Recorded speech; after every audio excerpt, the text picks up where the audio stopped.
Buenas noches, saludos cordiales, gracias por acompañarnos. Este es el programa Hora 25. Las relaciones internacionales del actual gobierno, caídas y levantadas. Los viajes al exterior del presidente, la trascendencia y el beneficio para el país de esos desplazamientos. En 6 meses de gestión gubernamental, casi un mes fuera del Ecuador. Belén, buenas noches. Hola Andrés, amigos, muy buenas noches. Cuando inició su carrera a la presidencia de la República, Daniel Noboa habló de la importancia de ahorrar y utilizar de forma adecuada los recursos. Escuchemos lo que pensaba, por ejemplo, sobre el uso del avión presidencial. Cuando no hay, refinerías imaginarias de 1.500 millones de dólares, alcanza el dinero. Les doy un dato, que es importante conocer. 1 hora de vuelo del Falcon 7X, del avión presidencial, equivale a la carrera universitaria completa de un joven ecuatoriano. 1 hora cuesta lo mismo que 4 años de estudio de un joven. Entonces, sin corrupción, sin botar el dinero en obras imaginarias y teniendo eficiencia real como Estado, vamos a poderle dar la oportunidad a todos nuestros jóvenes. Sin embargo, una vez en Carondelet, Noboa emprendió una serie de viajes. En sus primeros 6 meses de gobierno estuvo aproximadamente un mes fuera del país. Su primera salida fue en diciembre del 2023, cuando viajó a Nueva York, Estados Unidos, para participar en el Consejo de Seguridad de la ONU. El segundo viaje lo realizó del 9 al 10 de diciembre, pues fue invitado a la posesión del presidente argentino Javier Milei. El nacimiento anticipado de su tercer hijo, Furio, fue el motivo de su tercer viaje, esta vez hacia Miami, Estados Unidos. El cuarto viaje, en cambio, fue a Madrid, España, para participar en la Feria Internacional de Turismo, y en su retorno hizo una parada en Miami para visitar a su familia. Su quinta salida fue a Miami, una vez más, para pasar con su familia. El sexto viaje que realizó el presidente Daniel Noboa fue a Estados Unidos y también a Canadá, y allí se reunió con inversionistas para informar sobre la apertura de Ecuador a la inyección de capitales. Su salida número 7 fue nuevamente a Estados Unidos por temas de índole personal, y en mayo se realizó su octavo viaje. Los destinos fueron Italia, España y Francia. En ese viaje mantuvo un encuentro con el Papa Francisco, con migrantes y con el primer mandatario francés, Emmanuel Macron. La semana pasada estuvo en El Salvador, en la posesión del presidente Nayib Bukele, y ahora se prepara para una nueva gira por Europa para mediados de junio. Está previsto que participe en la Conferencia por la Paz sobre Ucrania, que se desarrollará en Suiza el próximo 15 de junio, pero antes de esa fecha Noboa y su comitiva harán una parada en Madrid para nuevamente reunirse con la comunidad migrante. Con esta información regreso contigo, Andrés, y con nuestros invitados. En el estudio principal de Teleamazonas, Gonzalo Salvador, embajador, ex viceministro, profesor universitario. Saludo la presencia de Grace Jaramillo, politóloga, doctora, experta en relaciones internacionales. Nos acompaña Alejandro Suárez, actual director de la Academia Diplomática.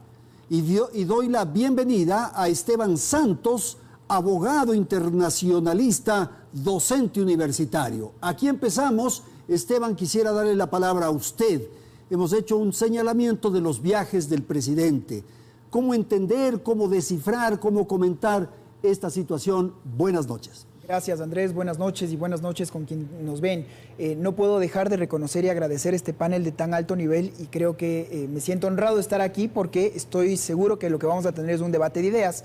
Y dicho eso, entrar directo en materia. Y en materia creo que 2 mensajes iniciales. El primero, que para poder analizar los mensajes que pueda hacer el presidente, los mensajes que puede enviar en el marco de las relaciones internacionales, analizar sus vuelos y demás. Creo que primero es, para mí, repito, como primer punto importante, reconocer la importancia que tiene que tener un servicio exterior probo, un servicio exterior, y quiero decirlo con estas palabras, que sea profesionalizado. Creo que en el Ecuador tenemos un problema muy serio, que es que siempre llegan los amigos del poder, siempre llega personas a la cuota política, no necesariamente con las mejores credenciales, sino porque, repito, están cercanos al poder. Entonces creo que la única fórmula en la que vamos a poder hablar de una política exterior realmente proba es que si se entiende bien lo que quiere decir una cuota política, no por ser amigo del poder, sino por tener las credenciales para hacerlo. Dicho eso, ¿qué es lo que debería hacer el Ecuador? El Ecuador inició con el gobierno, en este caso de Lasso, porque ahora hablamos que Noboa lo que está haciendo es completar esta idea de más mundo en el Ecuador, más de Ecuador en el mundo. Y entonces para eso separar a las personas del problema, enfocarnos en intereses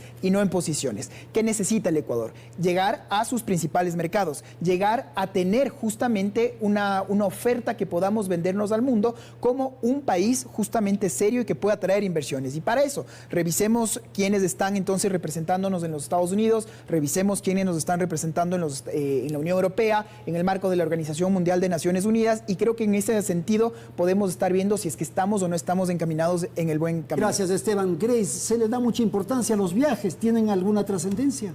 Bueno, estuve analizando todo tu recuento sobre los viajes, y a mí lo que me parece terrible es que no haya una priorización de qué está buscando con esos viajes. Los viajes son importantes para cualquier gobierno, para cualquier presidente, pero no hay una claridad sobre qué quiere con esos viajes y política exterior. Recordemos que de 7 u 8 viajes, de los cuales apenas 3 tuvieron una importancia, digamos, en la relación bilateral.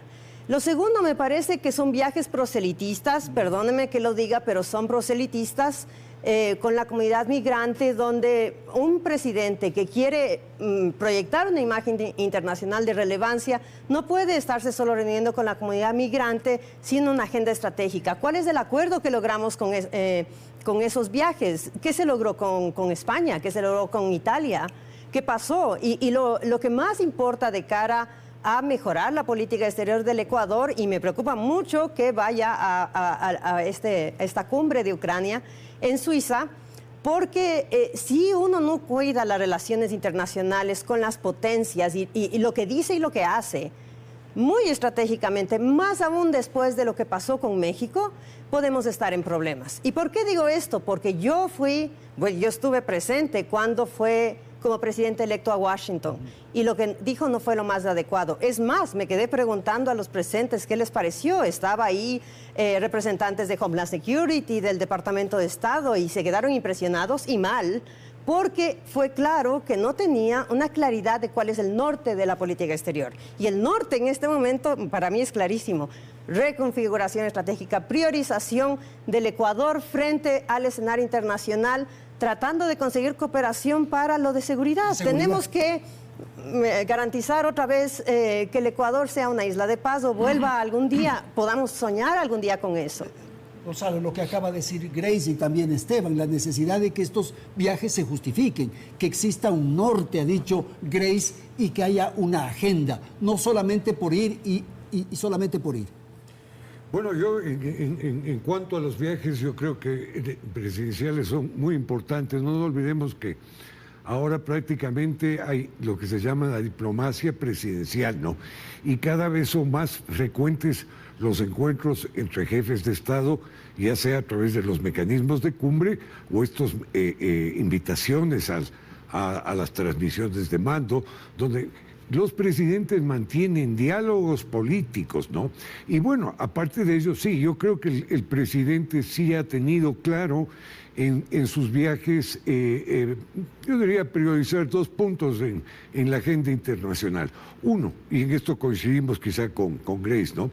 El tema de seguridad, que es extremadamente importante, además que es consecuente con la principal preocupación que tiene la población ecuatoriana, que es la seguridad actualmente, ¿no? En definitiva, la situación es muy compleja y, en mi concepto, tomará muchos años, en definitiva, vencer a estos grupos de delincuencia, yo diría, transnacional organizada. La segunda prioridad que está relacionada con inversiones, que eso va a generar trabajo. Y el trabajo es la segunda preocupación de la población ecuatoriana. Ahora, para que se den las inversiones, lamentablemente hay que hacer mucho por delante, ¿no? Este país requiere de seguridad jurídica, que no le existe. Vemos los casos que se están revelando públicamente en el sistema judicial de corrupción, inestabilidad económica, porque no la tenemos. En definitiva, la situación del gobierno en la que se recibió el gobierno es crítica, ¿no? En términos de un elevado déficit presupuestario que ha tenido que financiarse, ¿no? Financiarse ¿cómo? A través del Fondo Monetario Internacional, a través del Banco de Desarrollo CAP y otros organismos internacionales, en definitiva para mantener a flote el gobierno y tratar de cumplir con los compromisos que tiene el gobierno asumidos con los GATS, con proveedores, etcétera, etcétera, donde hay atrasos. Gracias, Gonzalo. Alejandro, uno pensaría que de estos viajes, de estos desplazamientos, se trae algo concreto, que se viene con algo que puede servir directamente a la población, pero eso es muy difícil, muy complejo. Andrés, ante todo, muchas Buenas gracias. Noches, sí. Saludos a mis compañeros de panel. En el mundo moderno la diplomacia personal es muy importante y eso creo que está universalmente aceptado. Los contactos entre jefes de Estado son muy importantes. En la relación que se hizo de los viajes al inicio del programa, me parece que prácticamente todos los viajes estaban justificados. Lo que pasa es que los efectos, las consecuencias, los frutos de los viajes no siempre se los ve claramente, no siempre se los ve inmediatamente. Por ejemplo, el viaje que ha hecho el presidente, el viaje que hizo el presidente de Estados Unidos a Italia, uno de los temas fundamentales fue la cooperación en seguridad. De Italia se ha conseguido mucho en materia de cooperación en seguridad, no digamos de Estados Unidos. Luego, otros viajes que aparentemente no son o no serían justificables, pongámoslo entre comillas, pero sí importantes, los viajes a las tomas de posesión de presidentes en países amigos. Eso se vuelve inevitable, o sea, es parte de la relación, eso es entendible. Claro, también es parte de esta relación de viajes, pero no nos olvidemos que inclusive en esos viajes también hay oportunidades para que los presidentes, los cancilleres dialoguen, conversen sobre temas bilaterales, conversen sobre temas multilaterales, y todo eso es positivo, todo eso es bueno. Todo eso suma, dice usted. Todo eso suma. Canadá, por ejemplo, estuvo ahí para promover, para impulsar el tema minero, y eso tomará tiempo hasta que esas empresas estén dispuestas a invertir en la línea de pensamiento de Gonzalo. Así fue, así fue. Es muy importante la presencia del presidente en Canadá en un evento como el de los temas mineros. Fue un evento que creo que favoreció mucho a la posibilidad de despertar el interés de inversionistas canadienses. Eso en gran medida se debe a la presencia del presidente de la República. No es así. A ver, sí. A ver. Es decir, yo vivo en Canadá, para bien o para mal, pero es un buen ejemplo que ilustra el caso, por ejemplo. El presidente va a anunciar con muy poco tiempo de anticipación, le digo porque sigo el caso, el viaje a presentarse en el más grande evento de la feria minera. Feria, ¿no? Esa feria es el Congreso sí. Internacional Minero, anuncia con muy poca oportunidad. Tenemos un diplomático de carrera ahí que fue muy eficiente en conseguir esa cita con el presidente. Pero una vez más, pasa porque los inversionistas canadienses estaban desesperados por tener respuestas del Ecuador. Por favor, díganos algo. Entonces, el interés del Ecuador, en el Ecuador, los inversionistas ya estaban muy interesados en el Ecuador, lo que querían es respuestas. Mi punto es que si no se va con claridades muy específicas de qué es lo que se está ofreciendo, bajo qué condiciones, cómo va a ser el tratamiento a los inversionistas, en cuánto tiempo se va a obtener los permisos, cuáles son las garantías legales, esa cita se pierde y además es una oportunidad desaprovechada. Deja una muy mala impresión. Y para no personalizar solamente en el presidente, no, mire que eso le ha pasado al propio primer ministro Justin Trudeau. A veces él va con una agenda sin preparación, Y ya ha habido comentarios de socios en el Asia-Pacífico, le fue muy mal en India, le fue pésimo con Francia y quedó muy mal. Quedó muy mal en esas citas internacionales donde fue él muy mal preparado, que le sacaron del famoso Quad.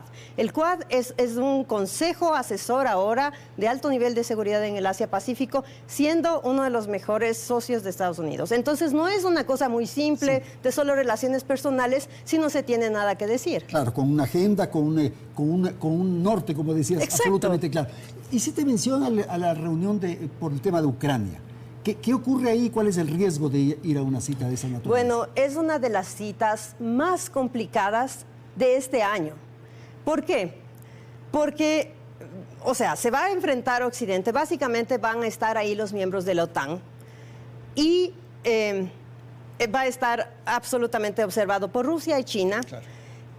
La situación está tan complicada por el tema también Israel-Palestina, que el secretario de Naciones Unidas ha decidido no ir a esa cita precisamente para no caldear más los ánimos. En ese escenario, si uno no va con el discurso bien puesto, otra vez nos vamos a meter en un lío con Rusia y Estados Unidos, si es que solo alguien dice algo mal. Entonces, a veces sí, qué lindo estar en escenarios internacionales, en Birkenstock, y le di la mano al presidente Biden y Macron, etcétera, etcétera. Pero, no obstante, el Ecuador puede quedar muy mal si no tenemos una agenda estratégica, y sí sería bueno, y aprovecho la oportunidad, ya que siempre hablo muy rápido y yo no ocupo mucho espacio, para decir, bueno, nos gustaría saber qué va a pasar y que el presidente y la canciller diga claramente, ojalá haya junta consultiva, ojalá se participe más a la población, a los que sabemos, a los que no sabemos, de qué va a pasar en Birkenstock o cuál va a ser la agenda de la cumbre que se busca o que Esteban, no por se favor. busca. Gracias. Esteban. Yo estoy de acuerdo en el personalismo en las relaciones internacionales. Creo yo en que en diplomacia las formas son tan importantes como el fondo. Me explico mejor. Se habló de una cumbre que estoy de acuerdo que fue muy rápida. ¿Cuál cumbre? Una visita de Estado luego del caso Olón. Y entonces uno decía, a ver, ¿se fue para salir de todo lo que se estaba hablando puertas adentro? ¿O se fue porque tenía una agenda muy planeada? Esta agenda se acortó en casi una semana. Y claro, vienen las preguntas, ¿qué fue lo que usted sacó de esta cita? ¿Se reunió con los jefes de Estado? Porque entiendo perfectamente que una cosa es que dos presidentes se vean. ¿Y esa reunión fue para qué? Esa no recuerdo. Bueno, después de Olón, ¿a dónde fue? Exactamente. Va a Italia, no se dio la mano con Meloni. Fue a España, llegó a verse con Macron, creo que ahí hay una embajadora política que puedo reconocer cómo se movió. Pero quiero terminar de decir con esto. Yo armo una gira entre gallos y medias noches, salvo que me digan que no fue así porque fue muy planificada antes de, pero que sobre la marcha se fueron integrando ministros. Y sobre la marcha también se dijo, no, esto se va a cortar 4 días antes. Bueno, mientras esto pasa, estoy absolutamente de acuerdo que el primer gran impasse que tuvo el Ecuador fue lo mal manejado de esta crisis entre Rusia y los Estados Unidos. Lamenté mucho que primero fueron los Estados Unidos los que nos dijeron que sí nos iban a dar el armamento a cambio de la chatarra.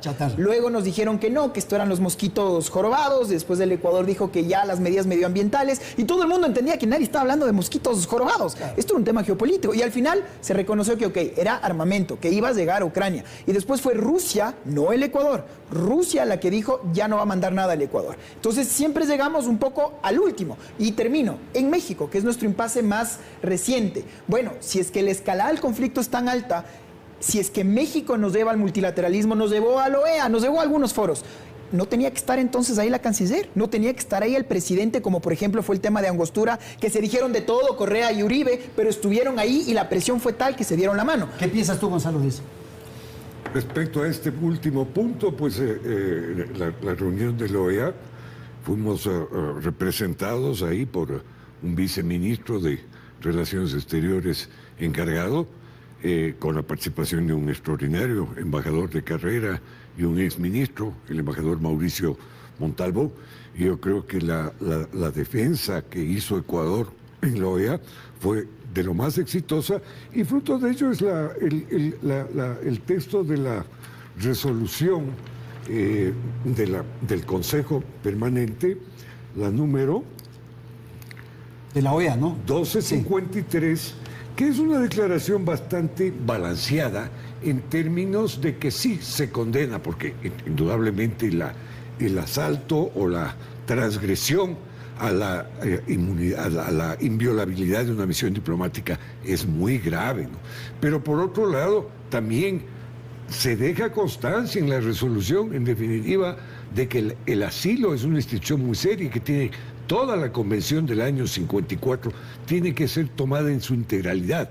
Y en esa convención, en el artículo 3 de Caracas 54, como en el artículo 1 de la Convención de Asilo Político de Montevideo de 1933, se dice que no es lícito la concesión de asilo a quien esté incurso en delitos comunes o haya sido sentenciado por delitos que no se puede hacer comunes. mal uso del espacio diplomático. Claro. Alejandro, rápidamente para terminar este segmento, su apreciación final. Sí, la reunión de la OEA no fue una reunión a nivel presidencial, no fue una reunión ni siquiera a nivel de cancilleres. No le correspondía la reunión entonces de la al OEA presidente estar no le ahí. correspondía, era una reunión del Consejo Permanente. Y como bien acaba de decir Gonzalo, la presentación que hizo nuestra delegación en la reunión de la OEA fue una presentación impecable, que en gran medida determinó la inclusión de 3 párrafos en esa resolución que muy claramente aluden a la responsabilidad de México en la crisis con el Ecuador. Ok, vamos a tratar ese tema con mayor profundidad. Tenemos que ir a la publicidad. En un instante retornamos. Continuamos con más, amigos. La política exterior del presidente Daniel Noboa ha tenido varios tropezones. La Cancillería, liderada por Gabriela Sommerfeld, ha tenido que sortear algunos desafíos en apenas 6 meses de gobierno. Veamos en el siguiente reportaje algunos hechos que no han pasado desapercibidos en el mundo. La política exterior del presidente Daniel Noboa ha estado en la mira desde el primer momento de su mandato. La ruptura con su vicepresidenta Verónica Abad y su decisión de nombrar la embajadora en nombre del Ecuador por la paz para evitar el escalamiento del conflicto entre Israel y Palestina fue un primer tropezón. Tal fue el error que al no existir esa función en el servicio exterior, la presidencia tuvo que corregir 10 días después en el decreto 61 ese nombramiento. Esta vez la nombró embajadora extraordinaria y plenipotenciaria de la República de Ecuador ante el Estado de Israel. Pero un resbalón no es caída. El principal aliado del Ecuador, especialmente en materia de seguridad, Estados Unidos, estuvo muy cerca desde el principio. El presidente Noboa se reunió con la jefa del Comando Sur de Estados Unidos, general Laura Richardson, quien llegó al país en enero de este año. La presencia de estas altas autoridades en el Ecuador es una señal política potente y concreta de respaldo de Estados Unidos a la gestión del presidente Daniel Noboa. En el encuentro se pactó una cartera de inversión en materia de seguridad de $93,4 millones. Poco después de estas reuniones, el presidente Daniel Noboa señaló que el apoyo de Estados Unidos continuaría. Esto a cambio de la entrega de chatarra rusa, como llamó el presidente Daniel Noboa, al armamento bélico de esa nación. Estas declaraciones desataron la ira de Rusia, que aseguró no se trataba de chatarra, y aunque reiteradamente negó represalias, 5 empresas exportadoras de banano no pudieron enviar su producto por informes desfavorables de la agencia fitosanitaria rusa. A esto se sumaron las declaraciones del subsecretario adjunto de la Oficina de Asuntos del Hemisferio Occidental del Departamento de Estado de Estados Unidos, Kevin Sullivan. Es un arreglo que para transferir equipos al gobierno de Ucrania, que está peleando contra la invasión rusa a su territorio. Son decisiones del gobierno de Ecuador y nosotros estamos muy contentos de que estén apoyando al gobierno de Ucrania. Después de esto, Noboa reconoció que Rusia es el tercer socio comercial de Ecuador y que no se prestaría para ningún tipo de triangulación. Y por supuesto, el más fuerte remesón internacional se vivió con el asalto de la Embajada de México en Quito por parte de la Policía Nacional para evitar la fuga del ex vicepresidente Jorge Glass. Eso le costó a Ecuador la crítica mundial por irrespetar convenciones internacionales, así como el rechazo de todos los miembros de la OEA. Es un precedente funesto en el sistema internacional. Aún el caso se ventila en la Corte Internacional de Justicia, en donde México demandó a Ecuador y exigió, entre otras cosas, que sea retirado de la ONU. La Corte de la Haya también también resolvió sobre medidas cautelares que había solicitado México para que se proteja sus bienes en la legación diplomática en Quito, pero los altos magistrados no dieron paso a ese pedido, dando de alguna forma un primer espaldarazo a Ecuador. También hubo críticas en torno al nombramiento del embajador de Ecuador en Estados Unidos tras la salida de Ivonne Baki. La intención del gobierno era que Soledad Peña Plaza ocupe ese cargo, pero al no cumplir el requisito de edad, el gobierno promovió en el legislativo una disposición reformatoria a la Ley de Servicio Exterior para reducir el requisito de 35 años a 30, pero no consiguió el apoyo en la Asamblea. No obstante, no todo ha sido malo. Hace poco, en cambio, estuvo presente en la posesión del presidente Nayib Bukele en El Salvador. Allí también aprovechó para hablar con su par sobre seguridad y con el presidente de Costa Rica, Rodrigo Chávez, sobre temas de cooperación conjunta.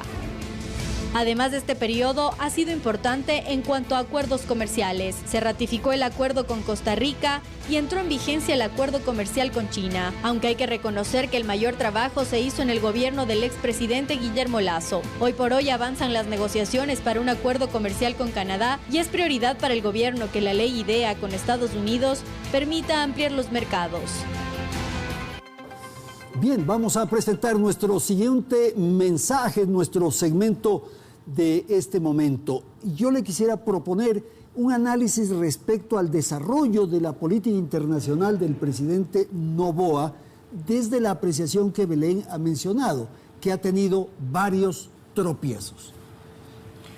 En esa relación que ha hecho Belén, creo que está claro que los aciertos han sido más que los tropiezos. Hablemos de los tropiezos, los errores. Siempre hay errores, todos los países pueden cometerlos, pero los errores se corrigen.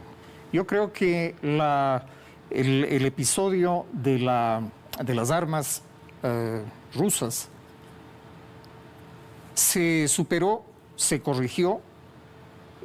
Luego, el tema de la intervención del Ecuador en la embajada mexicana es un problema tremendamente complejo. Se ha hablado tanto de eso, pero yo quisiera nada más hacer un señalamiento sobre el tema.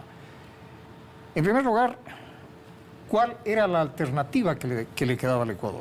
Primero. Segundo,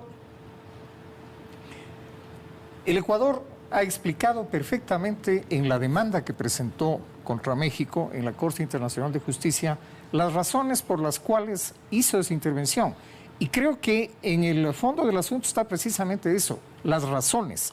Sí, el Ecuador violó el derecho internacional, eso es indiscutible, eso es irrefutable.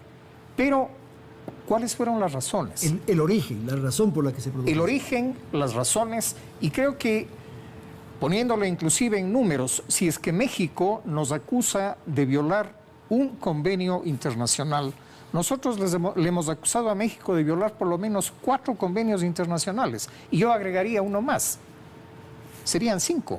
Yo agregaría, por ejemplo, la Convención de Viena sobre Derecho de los Tratados, en donde se especifica muy claramente que los tratados deben ser interpretados y aplicados de buena fe. ¿Qué es la buena fe? La buena fe consiste en aplicar un tratado en función del espíritu, en función del objetivo del tratado.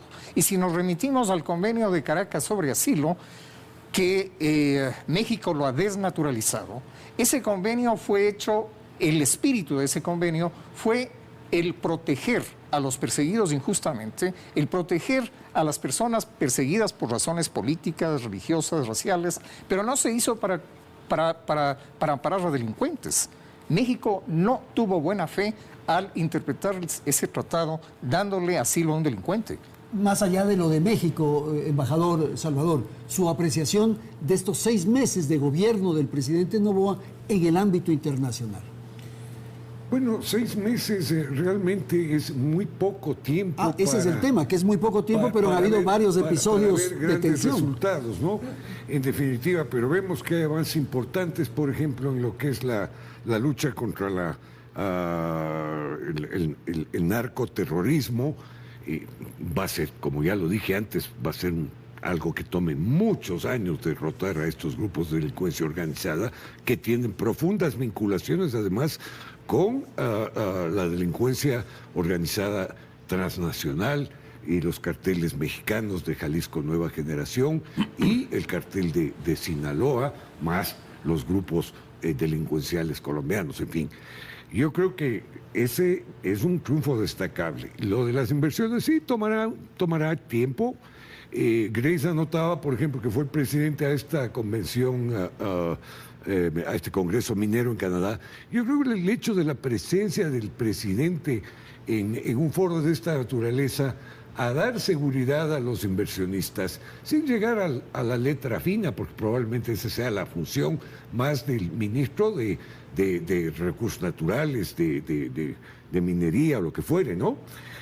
Es la seguridad. Segundo, estamos a puertas, o ya se inició la negociación de un acuerdo de libre comercio con Canadá, que es extremadamente importante para Ecuador.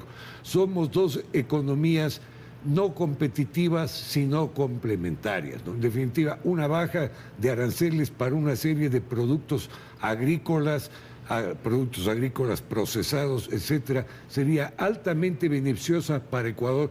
Además, hablemos, si Canadá es una potencia minera, esos mismos productos van a ser exportados a transformación, en ciertos casos, a Canadá, ¿no? De tal manera que estos son resultados tangibles, ¿no? El otro tema, el mantener contacto con las colonias ecuatorianas es importante. Además, no nos olvidemos que hay cerca de 2 millones de ecuatorianos en el exterior, sí, pero, y que Gonzalo, quieren y requieren la presencia de su mandatario. ¿Cuánto se ha avanzado en el tema de movilidad, que es una tarea del ministerio, en la migración que se produce con tanta intensidad, particularmente con afectaciones en la zona del Darién? A ver, yo creo que el problema de la migración hay que combatirlo en el origen, ¿no? Claro. Y el origen es el desempleo, y el origen es la inseguridad, ¿no?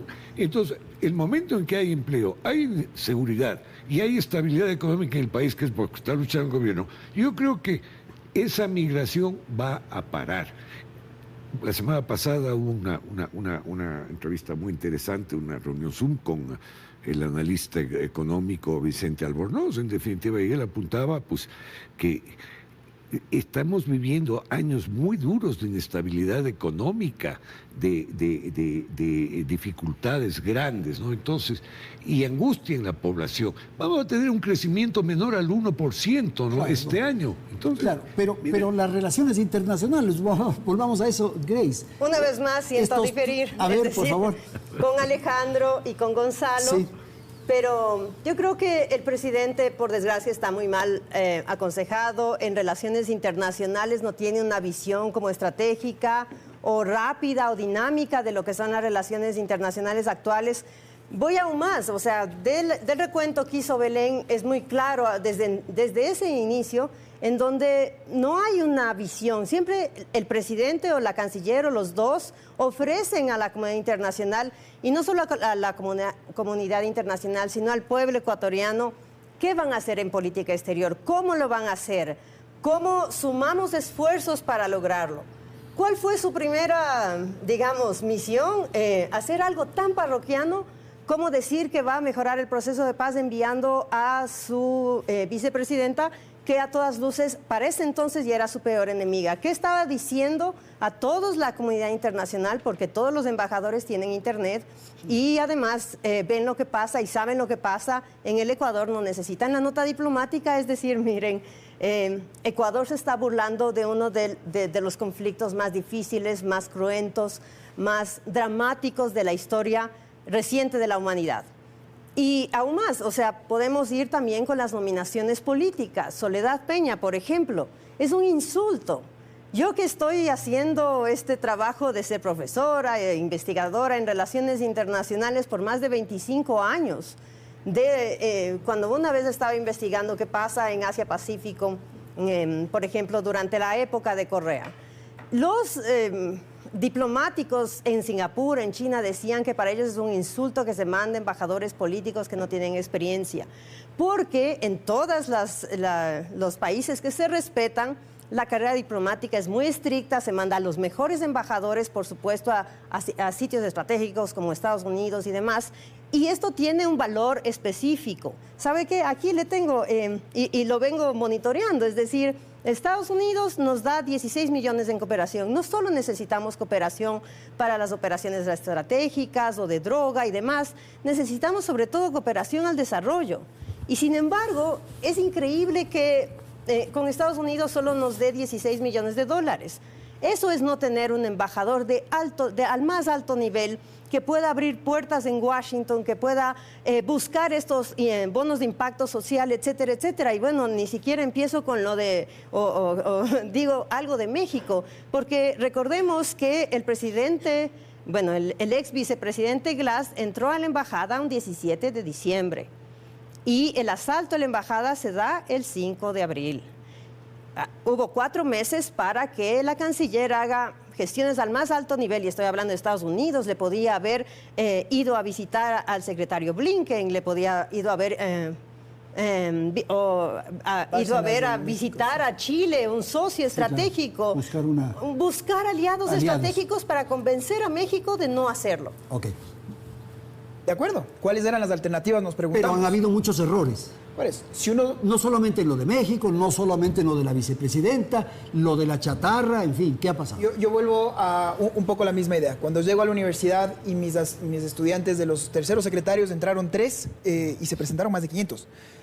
Por supuesto que eso nos llena de orgullo. Y uno dice, ¿cómo hacemos para que lleguen los mejores? Si uno hace su mejor trabajo para ser embajador, no me dejen mentir, por lo menos unos 20 años de carrera a prueba, o sea usted amigo del presidente y no me importan las credenciales que usted lo pueda presentar. Yo creo que eso es un equívoco. Y el equívoco lo mostramos en esta forma. Por ejemplo, por poner un punto sobre lo que pasa en los Estados Unidos. Estados Unidos es nuestro principal socio comercial, punto. ¿Qué mensaje estoy yo mandando? Y recordemos lo que fueron estos últimos años, cuando yo le quise mandar al señor Alexis Mera y ya tuvimos un primer portazo, porque se dijo, no señores, y no nos van a responder diciendo no, ese no. Silencio, y eso ya se entiende en diplomacia que ese no puede ser. Y entonces aquí ni siquiera cumplía con lo que dice la ley ecuatoriana. Y entonces la respuesta fue, bueno, entonces cambiemos la ley. Y eso generó tal repudio, creo yo, unánime, porque todos queremos que lleguen los mejores. Y creo que hay que decir las cosas por su nombre. Entonces, claro, mandamos a la vicepresidenta porque realmente creemos en el conflicto o porque literalmente África estaba más cerca. Y esto es algo que yo lo digo con una medida muy lamentable, porque ahora podríamos conversar todo el programa de cuáles son las estrategias para no dejarle que la señora gobierne un día. Es otra vez un tema de fondo, de que queremos mandarle a una verdadera embajadora de paz que tiene experiencia en resolución de conflictos, o es un tema político que lo quiero tener lo más alejado. ¿Con qué puedo concluir yo? Por ejemplo, entramos en pandemia y realmente la pasamos mal. Y yo creo que esta idea, cuando se habló de las diplomacias de las vacunas, a ver, pongamos un punto, los puntos sobre las is. Hablamos justamente de cómo cancilleres, bueno, en este momento embajadores en los Estados Unidos que están haciendo un buen trabajo. ¿Y qué se hizo en su momento? Se entendió el pragmatismo de las relaciones internacionales. Nos llevamos bien con China, nos llevamos bien con Rusia en su momento, que llegaban hasta las Sputnik, y también con los norteamericanos. Porque ¿cuál era nuestro interés? Vacunar a la gente. Ahora ya parece un poco un tema pasado. Entonces yo vuelvo y siempre concluyo con esto. Bueno, a ver, ¿cuál es tu agenda? Tu agenda en política exterior, y en función de eso vamos haciendo un seguimiento. Porque de lo contrario, Andrés, lo único que tienes es como que el titular de prensa, y llega otra vez las personas a decir, ¿para qué quiere usted tanto show, tantas conferencias, tanto cóctel? Y a la práctica, ¿cuál es esa agenda pragmática? Por eso yo creo y respiro y termino diciéndole, el pragmatismo en las relaciones internacionales tiene que también estar de la mano de lo jurídico. Pacta sunt servanda, y termino con esto. Los acuerdos tienen que cumplirse. ¿Ok? ¿Qué quiere decir esto? Celebro que nadie pueda decir que lo que hizo el Ecuador el 5 de abril estuvo bien. Yo sí creo que habían alternativas, porque el Ecuador tenía la razón. El Ecuador tenía que seguir con su discurso de que usted no puede meter a delincuentes presos. Entonces, ¿qué hago? Yo te llevo al multilateralismo por último. Por último, en ese extremo, yo te demando en la CIJ, pero no hago ese lamentable precedente que nos marcó y nos marcará de aquí al futuro. Embajador, usted decía, Alejandro, hace unos instantes que se cometen errores. Evidentemente, eso sucede en cualquier actividad humana, pero hay que evitar que esos errores se produzcan, especialmente en las relaciones internacionales. Y coincido con lo que decía Esteban y Grace, la necesidad de establecer una ruta, un sendero, una agenda, justamente para no cometer estos tropiezos. Andrés, los errores sí, efectivamente se cometieron, pero dije, se solucionaron, se corrigieron algunos errores. Hablemos del tema de la designación de fallida designación de esa persona en Washington. La propia canciller Sommerfeld ha anunciado que el nuevo embajador, que el próximo embajador del Ecuador en Washington será un diplomático de carrera. Primero. Luego, esto no lo conoce mucha gente, no se ha hecho público, pero acaba de haber en el Ministerio de Relaciones Exteriores un proceso de ascenso a embajadores de carrera. Y la propia canciller lo ha dicho, necesitamos embajadores de carrera porque hay varias misiones diplomáticas que están sin titular y se va a designar como titulares de esas misiones a embajadores de carrera. Luego, en lo que ya respecta personalmente, casi personalmente a mí, en calidad de director de la Academia Diplomática, yo tengo que decir que la canciller Sommerfeld, el actual gobierno, le están dando un gran apoyo a la Academia Diplomática. Lo hicieron los gobiernos anteriores. 6 cancilleres desde que se reconstituyó la Academia Diplomática en el año 2018, 6 cancilleres y ahora la canciller actual, la señora Sommerfeld, han dado un apoyo total y absoluto a la Academia. Y usted entonces observaría lo que dijo hace un momento Esteban en el sentido de que falta profesionalizar a la Cancillería y al Servicio Exterior. Este momento, con la tarea que usted hace, ¿se está corrigiendo? Se está corrigiendo, Andrés. Las 2 promociones que ya ha producido la Academia desde su reconstitución en el año 2018 son funcionarios que están prestando servicios en la Cancillería y son promociones de un gran nivel.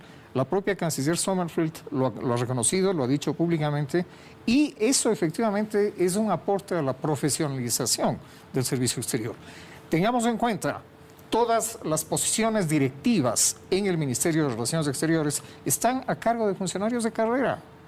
Recordemos lo que ocurría hace algunos años en el gobierno del señor Correa, en que era lo contrario. En esa época se desinstitucionalizó a la Cancillería, se le descuartizó a la Cancillería. Ahora eso se ha corregido. Repito, el esquema institucional de la Cancillería bajo la dirección de la señora Sommerfeld está restablecido. 30 segundos, rápido. 30 segundos, que quiero que se entienda bien, que la cuota política para mí es la que también tiene que entrar en este esquema de profesionalización. Perdóneme, por favor, es un piropo aparte. Si me dicen que la doctora Grace Jaramillo va a ser la nueva embajadora del Ecuador en el Canadá, yo soy el primero a salir a aplaudirlo, porque es alguien que ha trabajado toda su vida, que conoce el país, que puede aportar. A eso quiero llegar, que la cuota política tiene que estar bien entendida. También. No es el político amigo, no es la cuota que yo solo voy y los debo. Tiene que haber un servicio exterior probo de quienes son de carrera y hay una cuota política que creo que es sana, que creo que tiene que estar ahí, siempre y cuando se entienda cuál es el fondo. También quiero decir, bueno, no acepto no acepto el cargo que me ofrece Esteban y ni aceptaría, pero lo que sí quiero decir sobre el tema también del profesionalismo es que debe transparentarse los procesos de selección, de ascenso de embajadores de selección. Hace muchos años, es decir, antes del correísmo, antes de que se restituya todo lo demás, también participaba el CONESUB, ahora puede participar la sociedad civil. Estamos olvidándonos de que la política exterior es una política de Estado, no de gobierno, no es lo que dice la señora Sommerfeld solamente, o lo que dice el presidente Noboa, o quien sea el presidente de la República. Por favor, democraticemos la política exterior, democraticemos también el profesionalismo de la carrera. Es una garantía de que esto funcione a largo plazo. Y la evidencia está que los 10 años precisamente de correísmo, eso nos tomó la lección. Es momento y es una oportunidad para el gobierno que entre en elecciones, entre en un proceso electoral, de transparentar todos esos procesos. Yo también quisiera saber cuántas mujeres ascendieron, cuántas están, porque eso también es un tema de fondo que está sin decirse, sin tocarse, y que debe ser transparentado. Tengo que ir a la publicidad. En un instante retornamos con nuestro tercer segmento de Hora 25.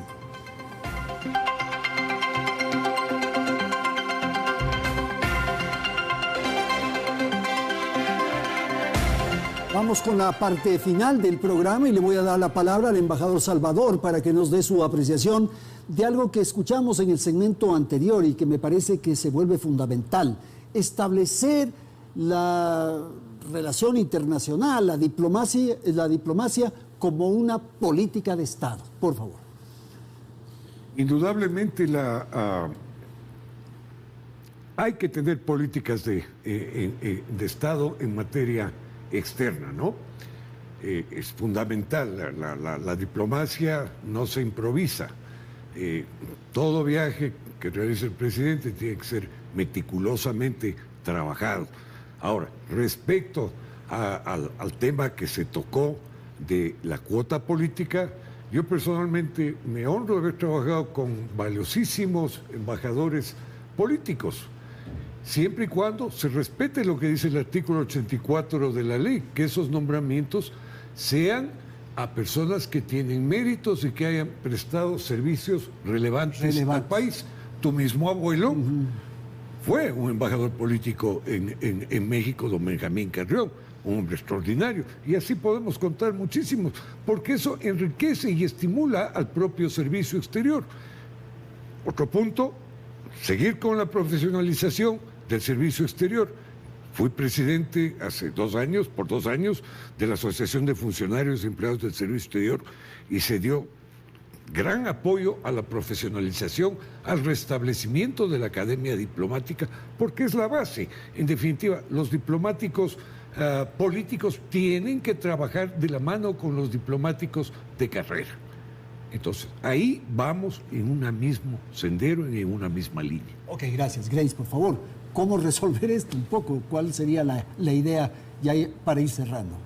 Bueno, yo siempre he tenido un tema central de insistir a todos los gobiernos escritos sobre política exterior, ya van 25 años o más, creo, ya perdí la cuenta, pero hay 2 cosas fundamentales que uno debe tener en cuenta cuando uno piensa en el futuro del Ecuador, precisamente porque estamos en uno de los momentos más extremos de nuestra historia reciente, que es la crisis de inseguridad, precisamente porque el año 2023 fuimos el foco del mundo en tema de conflicto armado internacional y esa oportunidad hay que tomarla para reconstituir el Ecuador. Pero no hay buena política exterior sin buena política doméstica, sin buena política exterior. Y eso pasa por transparentar, por fin, cuáles son las prioridades, las estrategias y los objetivos en política exterior, por democratizarla. Una vez más, dejemos de creer que estamos todavía en el imperio de Tudor y creer que la política solo la debe impartir el presidente de la República y es solamente y exclusivamente lo que diga el presidente de la República. Las democracias modernas, si es que se llaman democracias, transparentan su política exterior con su partido, con la asamblea, con actores de la sociedad civil organizada, con la academia, precisamente para debatirla, para contestarla, para ampliar el espectro, para volver la política de Estado y para volverla a una política de largo plazo. De alguna manera eso se lograba en el Ecuador en una forma tal vez ad hoc o corporativista o como quieran llamarla, con la Junta Consultiva. Es más, lo que acaba de decir Gonzalo se hacía antes.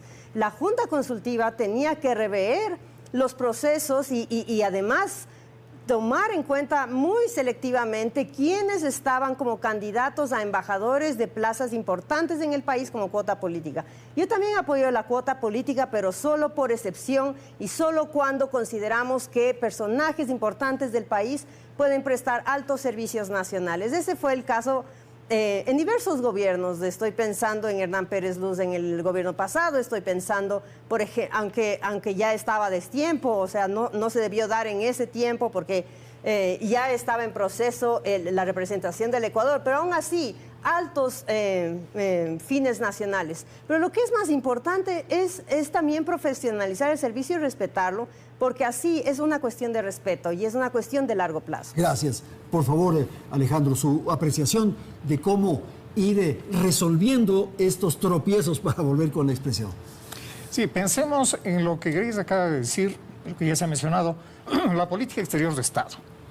Efectivamente, los gobiernos deben tener una política exterior de Estado. ¿Y qué es una política exterior de Estado? Aquella que está referida a los intereses, a los propósitos, a los objetivos permanentes del Estado. Yo siempre he sostenido que una política exterior de Estado debe cimentarse en 2 grandes columnas. La primera, los objetivos, los propósitos permanentes del Estado y superiores del Estado. La otra columna, los principios básicos del derecho internacional. Creo que vale la pena hacer una comparación. En el gobierno del señor Correa hubo cualquier cosa menos política exterior de Estado. Todos sabemos que fue una política exterior contaminada de ideología y con una orientación que precisamente no estaba en la dirección de los intereses del Estado. Tenemos ahora en este gobierno y hemos tenido en los anteriores, creo yo, sí, una política exterior de Estado. Creo que todo lo que está haciendo el presidente de la República, lo que está haciendo la Cancillería, el gobierno, apuntan justamente a una política exterior de Estado. Estamos hablando de cooperación, estamos hablando de seguridad, estamos hablando de inversiones, estamos hablando de abrir espacios comerciales. Esa es una política exterior de Estado. La Junta Consultiva, ha dicho Grace.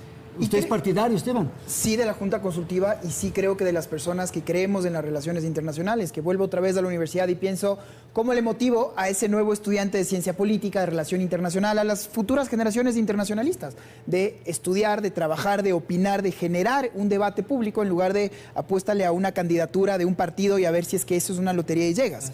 Entonces, para eso creo yo, y estoy convencido que son las instituciones las que tienen que prevalecer. Los gobiernos son los pasajeros. Y para eso todos los que creemos que justamente y queremos que le vaya bien un gobierno, estamos en esta obligación de decirle cuando hizo bien y en la relación cuando se dieron estos tropiezos. Yo les escuchaba con atención y decía, por ejemplo, tengo una prima que se dedica al turismo.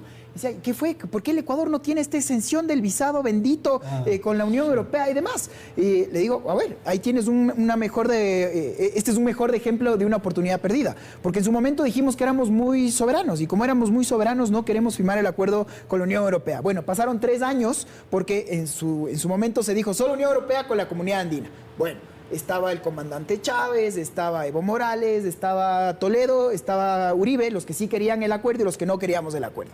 No firmamos, se firmó a destiempo. 3 años después, insisto, casi nos quedamos fuera del banano, de la cuota del banano. Y entonces sobre la marcha tuvimos que decir, no, ¿sabe qué? Sí quiero. Pero ya no negociamos nada, porque técnicamente lo que firmamos es el protocolo de adhesión al acuerdo multiparte firmado por nuestros vecinos, Colombia y Perú con la Unión Europea. O sea, les tuvimos que pedir permiso. En ese momento había la exención del visado Schengen, pero en ese momento habían otras voluntades políticas. Esas voluntades que el día de hoy acaban de cambiar en Europa. La extrema derecha acaba de arrasar en muchos países. Meloni acaba de ganar, Macron acaba de disolver el Parlamento. Porque se acaba de ver justamente acorralado con estos grupos, estas facciones de extrema derecha. Y entonces, claro, ahí vienen los pretextos, ¿no? Es que Ecuador no tiene usted otros mosquitos jorobados, no tienes el pasaporte biométrico. Y ahora de plano nos dijeron, ¿sabe qué? No, nos intentaron meter en una misma bolsa con Qatar, fue en su momento, y después se descubrió el Qatar Gate. ¿Qué puedo decirle? ¿Qué le dije yo a esta prima? Esperemos sentados, porque la verdad es que esto no va a pasar. Y ahí tienen ustedes un ejemplo de lo que se pudo haber hecho mejor y de lo que ahora tendremos que pagar. Muchísimas gracias la presencia de ustedes esta noche aquí en los estudios de Teleamazonas. Gracias a la audiencia por habernos acompañado. La política internacional del gobierno de Daniel Noboa, tema tratado en esta emisión. Felicidades. Hasta la próxima semana.